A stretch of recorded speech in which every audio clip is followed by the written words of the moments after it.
ଯୁକ୍ତ 2 ଭଳି ଗୁରୁତ୍ୱପୂର୍ଣ୍ଣ ପରୀକ୍ଷାକୁ ଶୃଙ୍ଖଳିତ ଓ ନିର୍ଭୁଲ ଭାବରେ ଉଚ୍ଚ ମାଧ୍ୟମିକ ଶିକ୍ଷା ପରିଷଦ ଦ୍ୱାରା 1364 ପରୀକ୍ଷା କେନ୍ଦ୍ରରେ 18 ଫେବୃଆରୀ 2026 ରୁ 28 ମାର୍ଚ୍ଚ 2026 ମଧ୍ୟରେ लिखित परीक्षा परिचालना करा जाइथिला।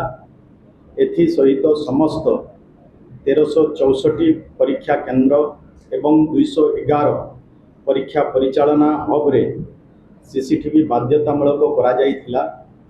कला वाणिज्य विज्ञान एवं द्वंद्वामूलक स्रोतरे पंजीकृत होइथिबा 4,01,623 परीक्षार्थी फलाफल आज तारीख 20/5/2026 रिकरे प्रकाशित होइछि। चलित वर्ष कला स्रोतरे छात्रंकर पास हार 77.97% एवं छात्रींकर पास हार 89.45%। सर्वमोट पास हार 84.50%। सही भली चलित वर्ष वाणिज्य स्रोतरे छात्रंकर पास हार 86.67% एवं छात्रींकर पास हार 90.43%। सर्वमोट पास हार 88.07%।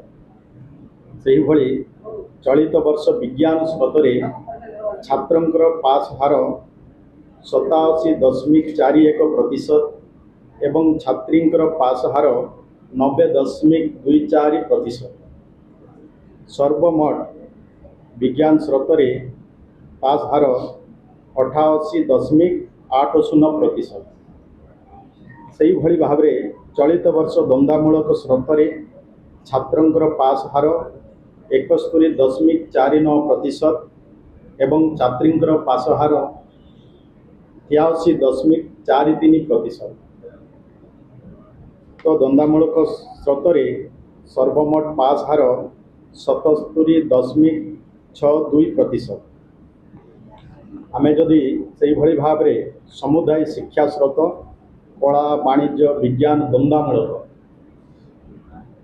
ये 4 गोटी स्रोतरे पंजीकृत होइथिले 4,01,623 जन सेथिरु परीक्षा अपियर करिसंती उपस्थित रहिसंती 3,98,090 जन एवं सेथिरु उत्तीर्ण होइसंती 3,41,781 जन। उत्तीर्ण हार रही 85.85%।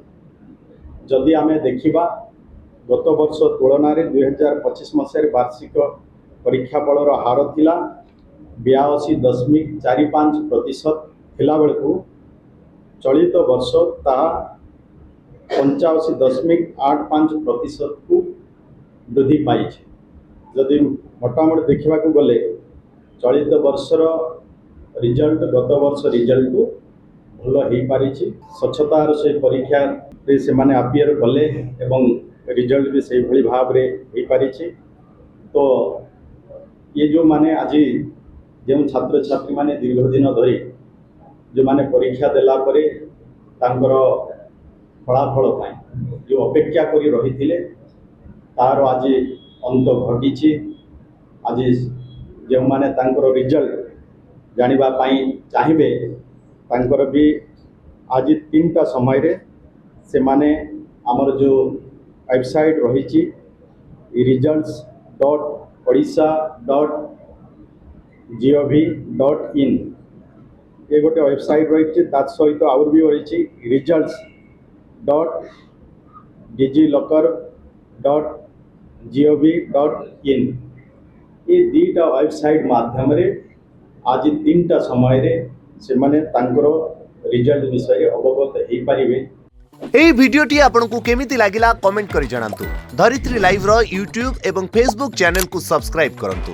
अधिक खबर पई लॉगिन करंतु www.dharitri.com।